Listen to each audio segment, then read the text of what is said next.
When I was a small child growing up right in the middle of the United States, Purim was about two things for me. First, a Purim carnival after Cheder every year, where I always tried desperately to win enough tokens at the various games to purchase my own stuffed dinosaur by the end of the festivities. And second, the Purim Spiel, the reenactment of the Book of Esther that the shul puts on. The Purim Spiel is memorable in my mind to this day, largely due to one thing. Our assistant rabbi, let's call him Rabbi Fried. Rabbi Fried was a bit of what we would have called a nebuch. He was quiet, soft-spoken, intelligent, and it seemed to me for a rabbi a bit shy. He spent most of the year in what appeared to me to be the background rather than the foreground of shul life. But oh man, would he come out on Purim. During the Purim Spiel, Rabbi Fried would play the part of Queen Vashti, King Ahasuerus's rebellious wife, who refuses to humiliate herself at her husband's command in front of his party guests. A scene that has been spun quite wonderfully and quite possibly out of all context into a modern day feminist moment. In any case, Rabbi Fried, the unassuming man of the rest of the year, always shocked us all by playing Queen Vashti with such raw panache at the spiel.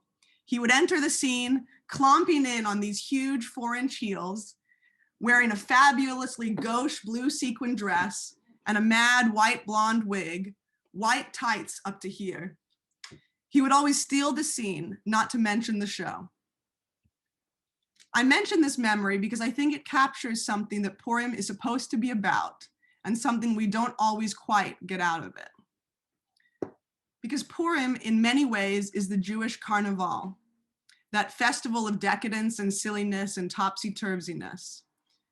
In a British context, it fits right in with the tradition of the panto, a participatory form of theater with song and slapstick, where women are men and men are women, people are dragons, and London city girls are princesses, where anything goes, all based around, in our case, a revenge fable from almost 2,500 years ago.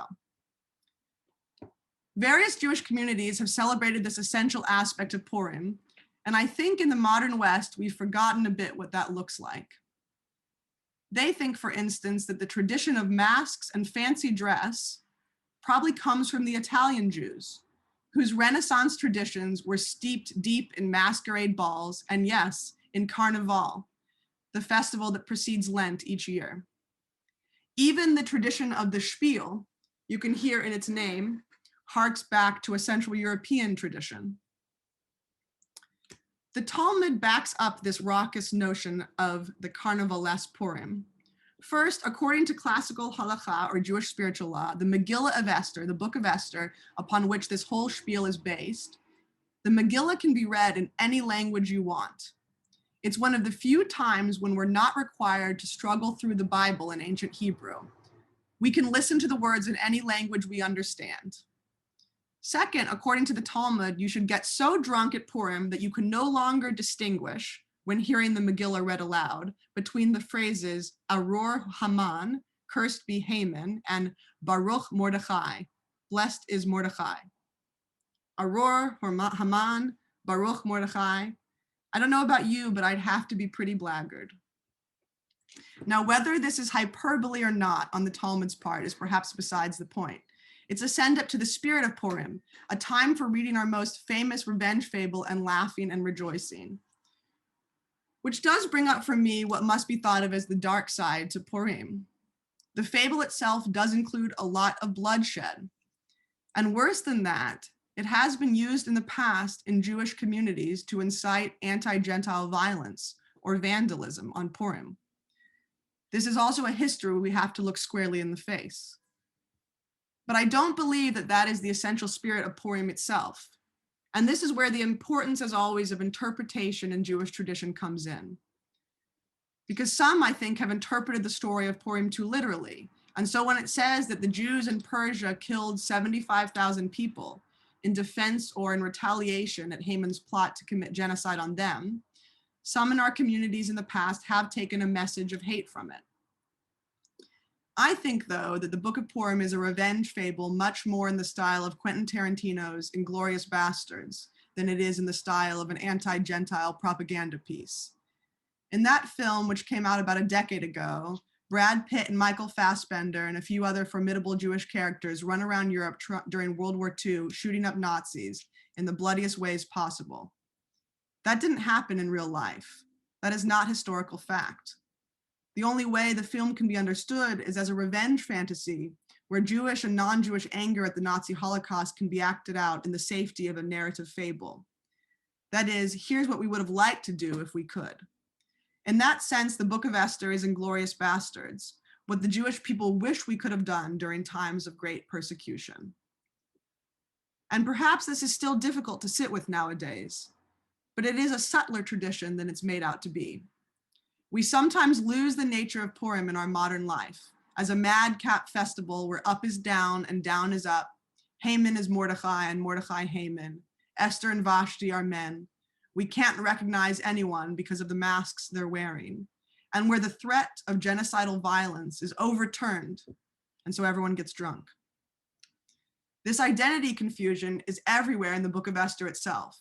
At one point, King Ahasuerus decides he wants to honor Mordechai for saving his life in a traitorous plot against the king.